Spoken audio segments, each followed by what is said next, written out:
Welcome to Go Behind the Ballot, a podcast where two Texas moms go on an educational quest to demystify Texas politics. Join me, Nicole Abshire, and my co-host Claire Campos O'Neill as we deep dive into the most burning issues, hear stories from candidates, and offer hope in these challenging political times. Let's saddle up and go behind the ballot.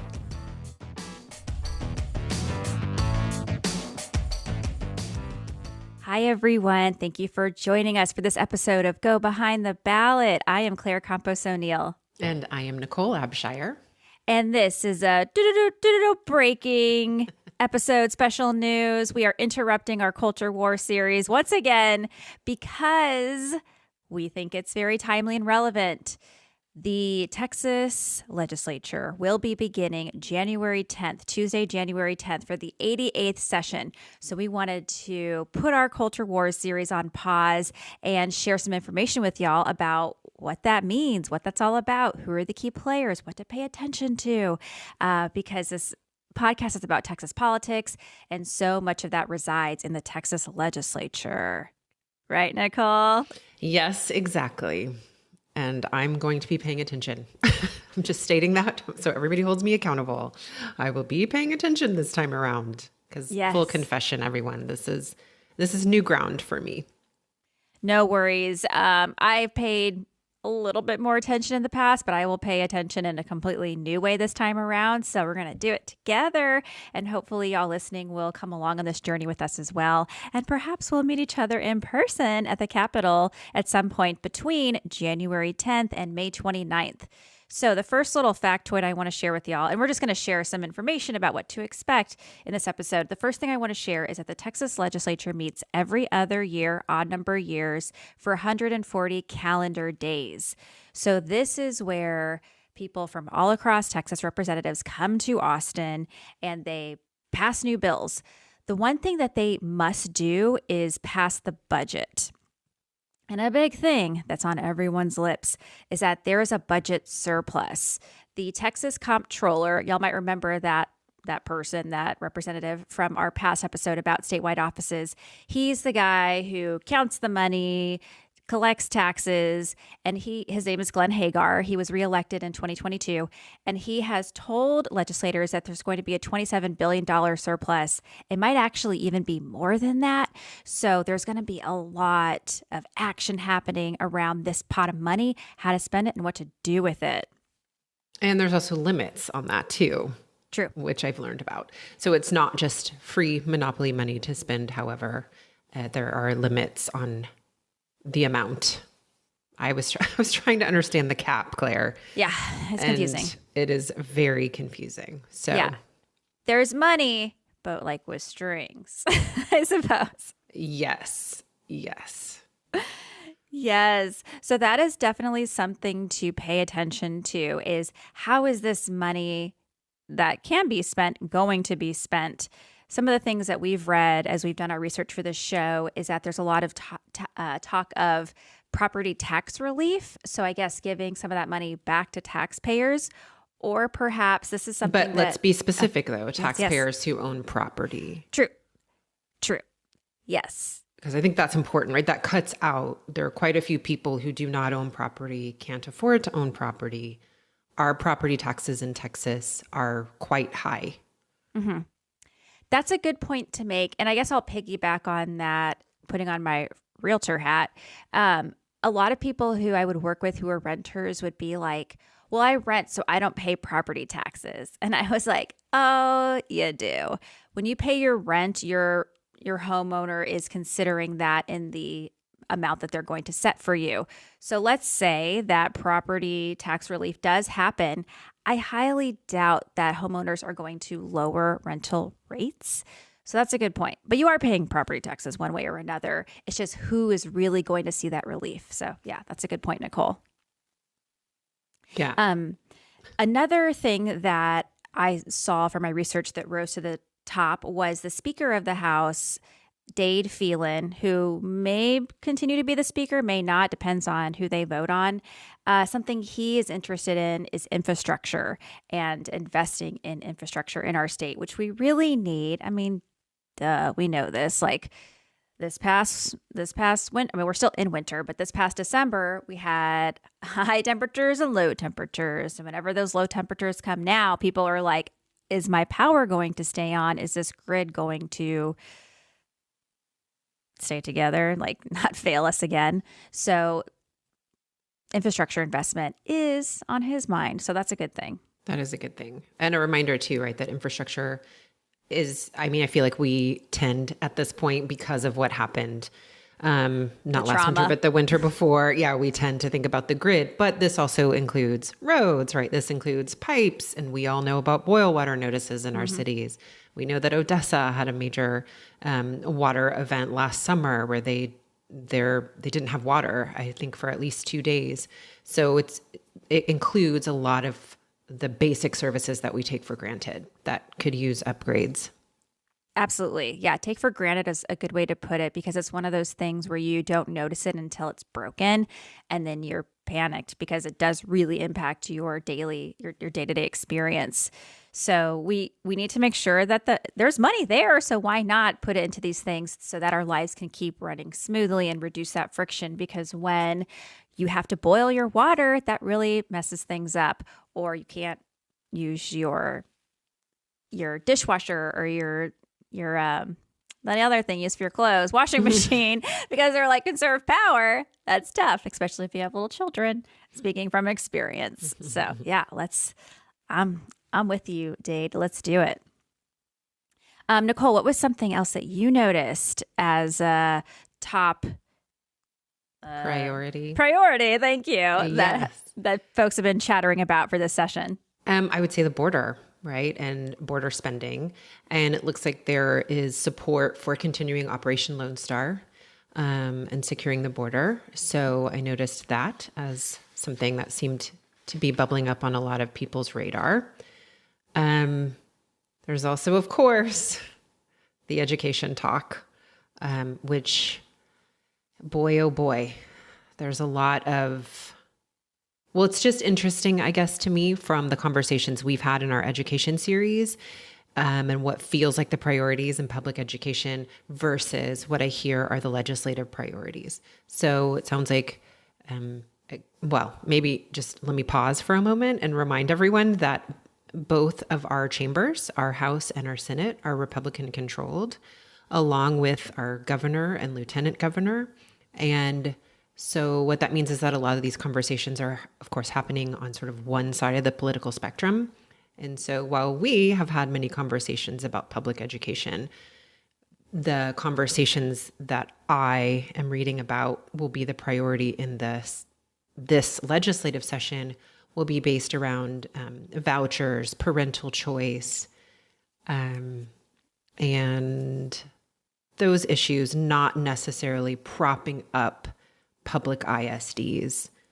So, yeah, that's a really good point to bring up, Nicole. It reminds me of this interview I heard recently with Evan Smith, who has been, I think, the CEO of the Texas Tribune, but he's stepping down, and he's still going to be with Texas Tribune, but in a different capacity. But he had some really interesting insights alluding to that, saying that Texas is controlled by one party. Democrats basically sit at the kids' table, that they don't have real power because they're in the minority. And it's more an issue of, I guess, traditional Republicans versus ultra-right Republicans. And that's the tension that you see and what's going to be, where the wheeling and dealing is going to happen is amongst them, while Democrats are kind of off to the side, trying to influence when they can. But they're the ones driving the bus, so to speak. So we'll see where they drive it.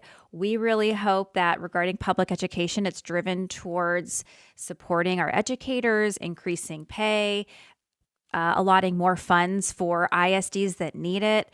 And something that is heartening to me is it's not like, all Republicans are like, no, let's not do that. There are some out there who are like, yeah, we absolutely need to make sure public education is a priority.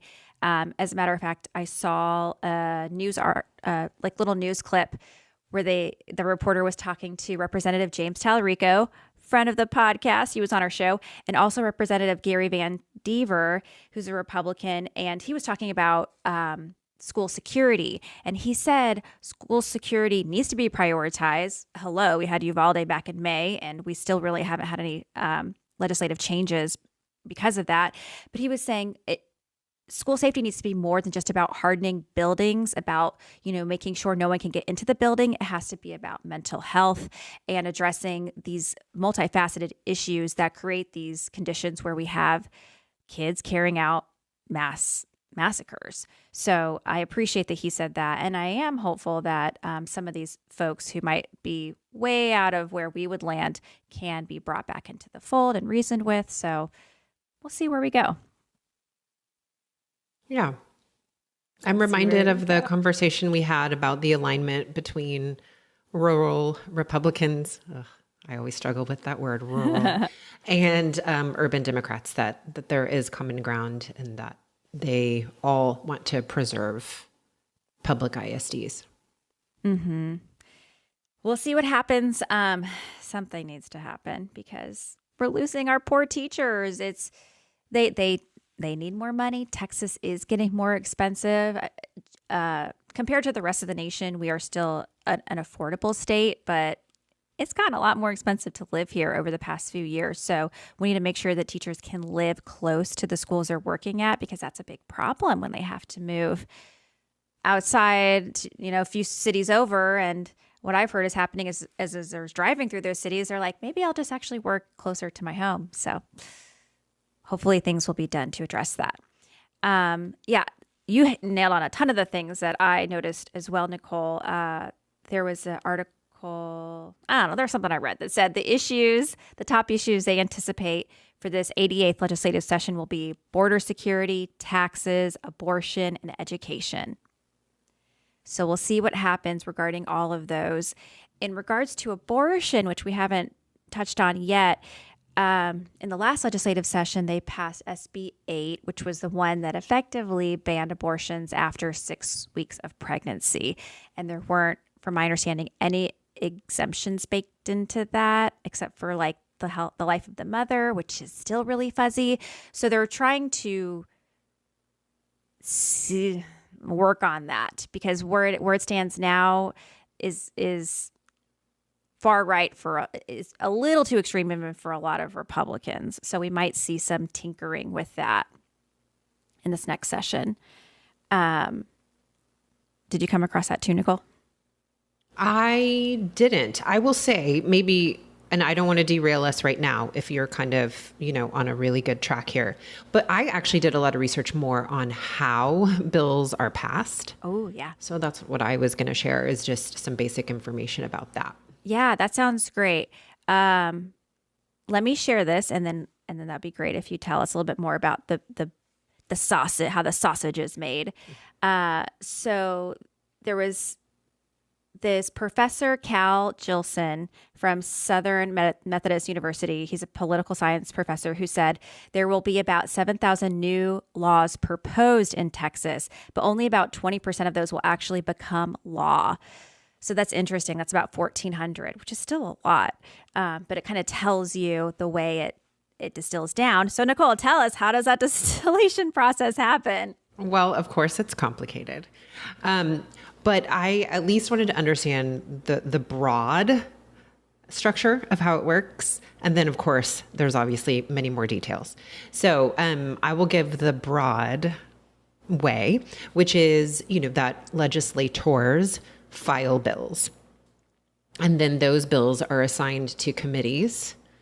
And I think there's at least nine people that serve on a committee. And so then within the committee, they have to consider each bill that they've been assigned. And then depending on the vote, that bill is still alive or essentially is sort of dead at that point. If it is still alive, then it gets scheduled to be heard about on the floor of either the Senate or the House chamber. And basically things have to be heard multiple times. I think it has to be heard at least 3 times on the floor. Then if it's still alive, it moves to the other chamber. So if it originated in the House and it makes it through all of those steps, then it goes over to the Senate to be heard. And of course, vice versa. If it originated in the Senate, it makes it through all those steps of being heard 3 times. then it moves over to the House. And then at that point, once it's been heard both places, then it goes up for a vote, right? Oh my gosh, I'm starting to lose it. Yeah.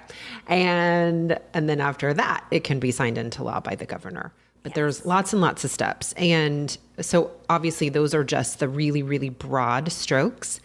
But I will say this heartened me, which is that the legislature has a really good resource with a flow chart. Oh. That actually has all of this laid out in a concise way that I found really easy to comprehend. And then also before it gets to the flow chart, this document has more in-depth written description of the steps. So it gives you both the words and the visuals. So we're going to link that, of course, in our episode description. But for anybody wondering, I actually found that to be a really helpful resource. Yeah, I love a good flow chart. Ooh, me too. It's helpful. And isn't it nice that our government made it? Yeah, I know. Yeah, I have this. I need to stop this. But when I'm researching stuff and I'm directed to like a .gov website, I'm like, it's going to be terrible. But more often than not, lately, I've been like, this is actually very concise, great information. Thank you, government. Yes. This one I give high praise to. Yeah.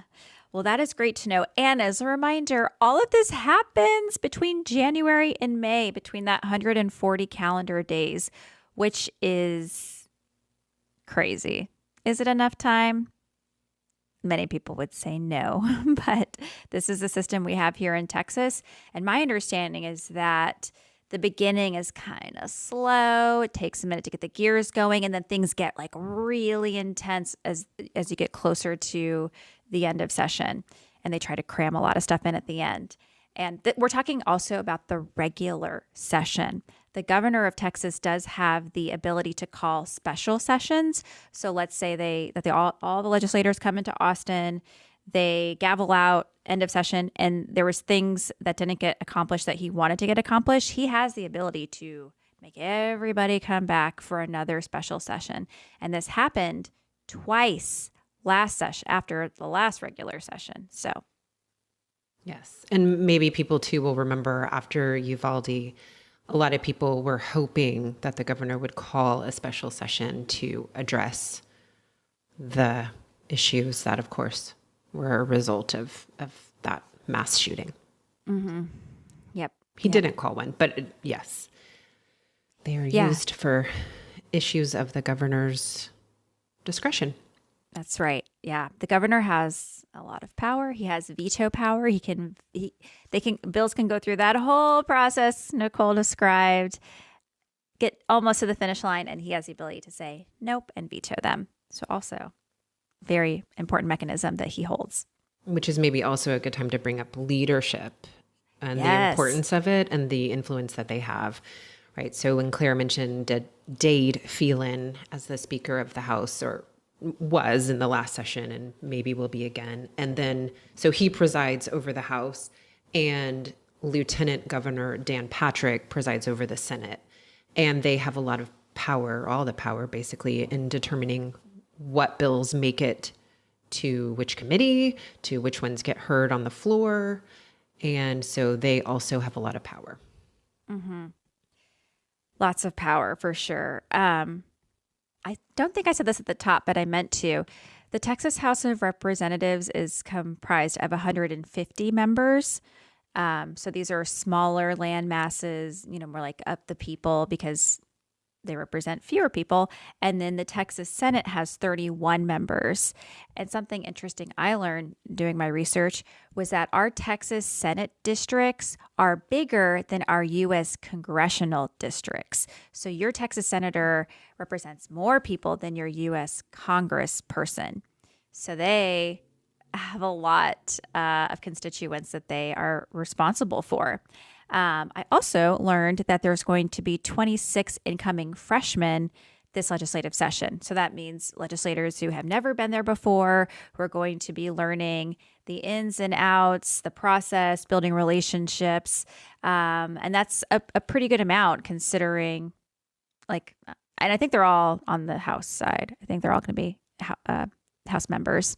So out of the 150, 26 will be brand new. Freshmen. And Claire and I had the opportunity to hear from some of those incoming freshman members of the House, and it was really lovely. They're very optimistic. Hopeful, very optimistic, very open to engaging with the quote other side. So, I mean, if there any indication, it could be a very cooperative session. I hope that they are representative of what all members of each chamber, how they will embrace the session. Agree. Yeah, it was a nice conversation. And I think that because it is such a large body, hopefully they can just invigorate and have that newness, and hopefully their optimism will rub off on other people and we'll see some cooperation. Because at the end of the day, this rings in my head over and over from our conversation that we had with the awesome ladies with Blue Horizon, that people want leaders who solve problems. They are there to spend the money that we pay, and hopefully it's spent in a good, thoughtful way and impacts us for the better. That's what I want. That's what I want too.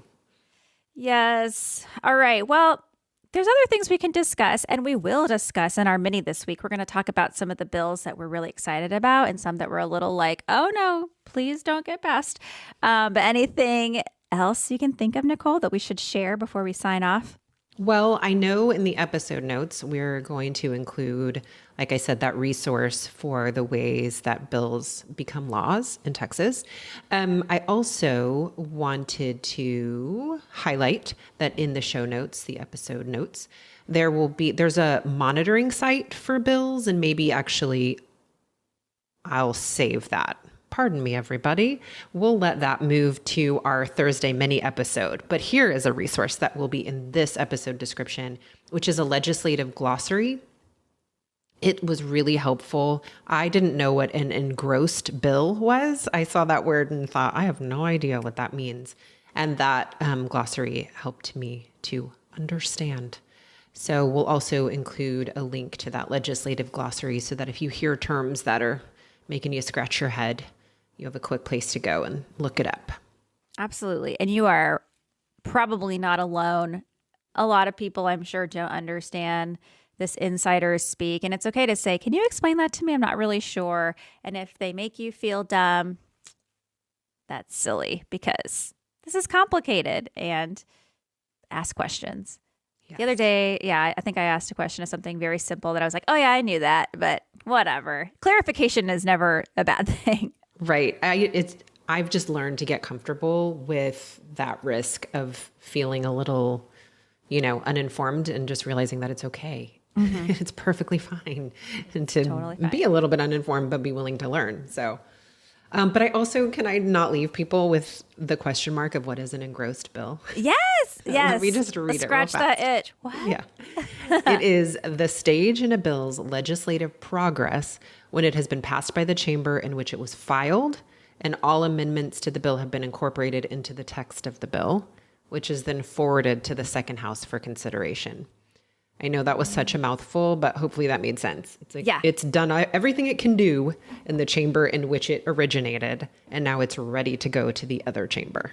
Yeah. That's an interesting word. Engrossed. I know. Yeah. Yeah. It's like, it makes me think of like a bill that's gone through puberty, but like isn't quite an adult yet. Yeah, an adolescent bill. Yeah, an adolescent bill. That's hilarious. Oh, and by the way, that resource is from our government. So yet again, we get to shout out the Texas government for a great resource. Great. Well, thank you, Texas employees who put that together. We appreciate it, especially when it's easy to follow. Yes. Tell it to me like I'm 5 sometimes. Mm-hmm. All right. Well, thank you everyone for listening. If you haven't yet, please sign up for our newsletter. We're going to have some of this information included there as well. And stay tuned for our Thursday show, where we're going to talk about some of the bills that we are keeping our eye on because we love them or we hate them, to be honest. Okay. Talk to you later. Thank you, everybody, for joining me, Nicole Abshire, and my co-host, Claire Campos O'Neill, on Go Behind the Ballot. Hopefully, we've demystified some little portion of Texas politics, and we hope that you'll do more with us. Check out our website at www.gobehindtheballot.com, where you'll find links to all of our social media, and you will find our community. Let's join together and do more. We hope you'll let us know what is working, and we hope you'll join us next week. Thanks, everybody, and have a good one.